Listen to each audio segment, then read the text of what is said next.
Akala ko dati, kalabasa at carrots ang pampalinaw ng mata. Pera pala.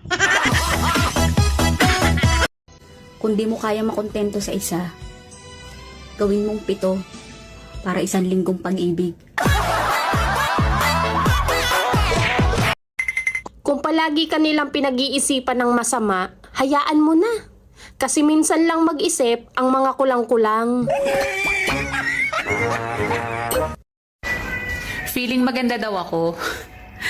Alam ko naman na hindi ako maganda. Kaya nga naging mabait na lang ako eh. Sana ikaw rin. Pangit daw ako. Eh di ikaw na maganda, mula ulo mukhang paa. Why you always in the mood? Fuck around like I'm brand new. I woke up, look in the mirror today, yeah. Got so many things that I wanna change, and everybody's got something to say, but that's just who we are.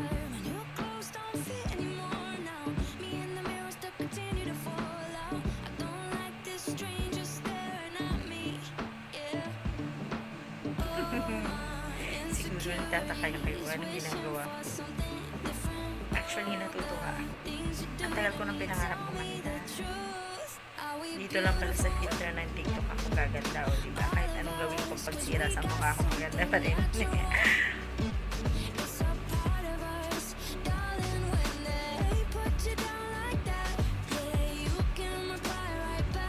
Mga besh, hindi ko ito to. AI yan. Sana AI na lang ako.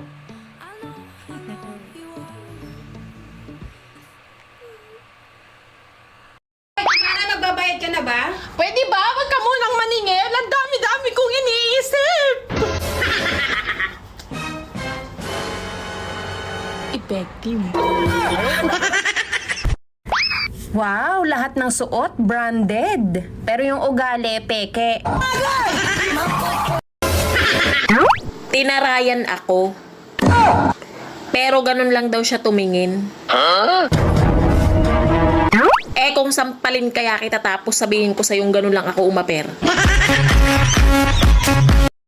O ano, yung taong sinasabi mong mundo mo, nag-iba na ng planeta. Napunta kay Mars. Well.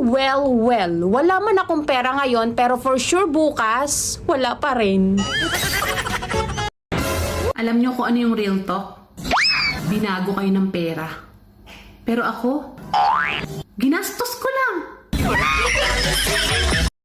Kapag ako yung mapera, maawain ako. Pero pag ako yung walang pera, kawawa ako.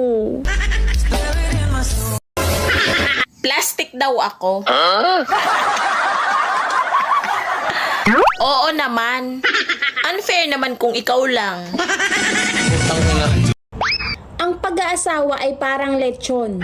Masarap sa una, pero habang tumatagal, nakaka-high blood na. Alam mo, buti ka pa, wala kang problema. Ay, marami po. Naka-only me lang. Ang kagandahan, nakikita sa loob. Kaya huwag kang lalabas.